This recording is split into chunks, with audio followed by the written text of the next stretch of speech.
Well, howdy there, Internet people. It's Bo again. So, today we are going to talk about what occurred in Iran and Lebanon. We're going to cover them both at the same time because most people are viewing them as connected. We don't know that they are. So, we're going to run through both situations and talk about them individually, talk about why people see them as connected and why they may not be. And then we will talk about what it means if they are actually connected. Okay, so if you have no idea what I'm talking about, miss the news. Two operations were conducted, one in Lebanon and one in Iran. We will talk about the one in Lebanon first.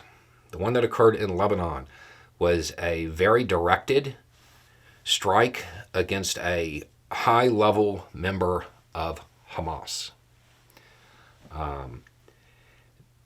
This could be the beginning of realignment operations. And tomorrow morning, over on the other channel, The Roads with Bo, there will be an in-depth explanation as to what that actually means, to include like organizational charts and all of that stuff. But the short version is realignment operations take a violent group and turn them over time into a more pragmatic group. It doesn't turn them into a peaceful group, but it turns them into a group that would be more willing to sit down at a table and negotiate. This kind of bears some of the marks of that being what it is. Now, Israel has denied involvement. Okay, if I was in Vegas, okay, I would be taking out a line of credit, okay, to put all of the money down on Israel being behind it. I have a high degree of confidence that that is who is responsible for that in Lebanon. Okay, so now let's move on to Iran. This was not directed, not well directed. It occurred at a memorial service for Soleimani. Now, the assumption is that this was also Israel. There are other options. There are a bunch of groups, both inside of Iran and out, that would like to see the supporters of Soleimani no longer present. So this one, the level of confidence isn't there to say that this was Israel. But it doesn't matter if it was or not. What matters is Iran's perception. We are back to that point. We're back to what matters is how Iran reads it.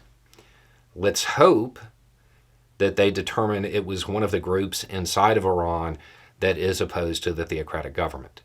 That would be ideal because it would lower the temperature across the region. But we have no idea whether or not that's what happened, and we have no idea whether or not that's how Iran would read it, even if it was what occurred.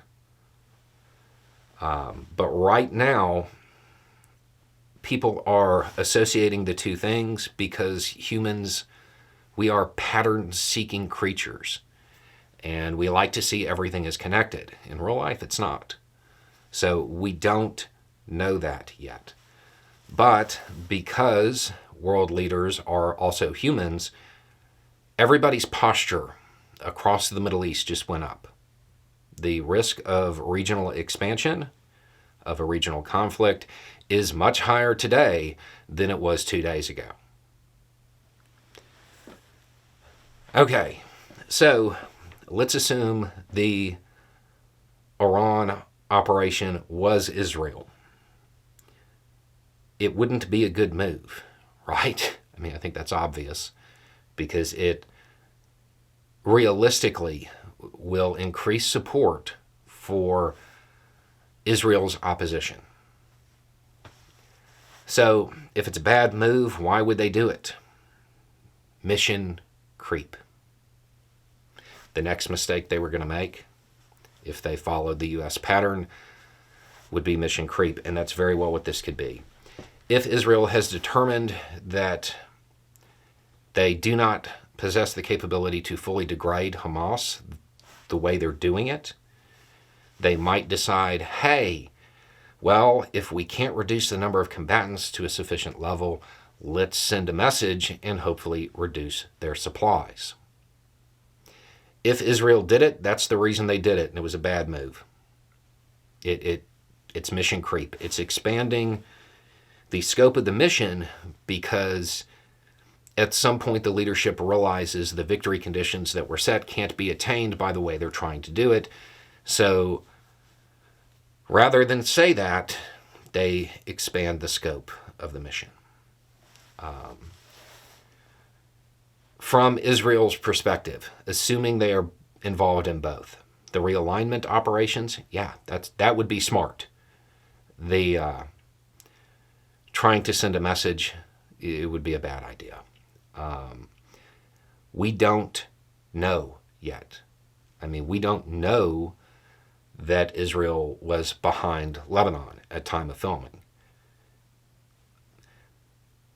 Israel was behind Lebanon, okay? We may not be able to prove that, but that we're talking 99.9% certainty on that one. Like, it's just, I cannot think of anybody else that would want to do that in that way. Iran, a whole lot more options. But it depends on how Iran reads it. If this expands, this is something that the U.S. might get drug into on the periphery right now. So if you're going to hope for something, hope that an internal group inside of Iran claims responsibility and Iran believes them. Again, if you want to know a little bit more about realignment operations, which, by the way, are considered best practices when you're dealing with a non-state actor, there will be the video tomorrow morning going over how it works. Anyway, it's just a thought. Y'all have a good day.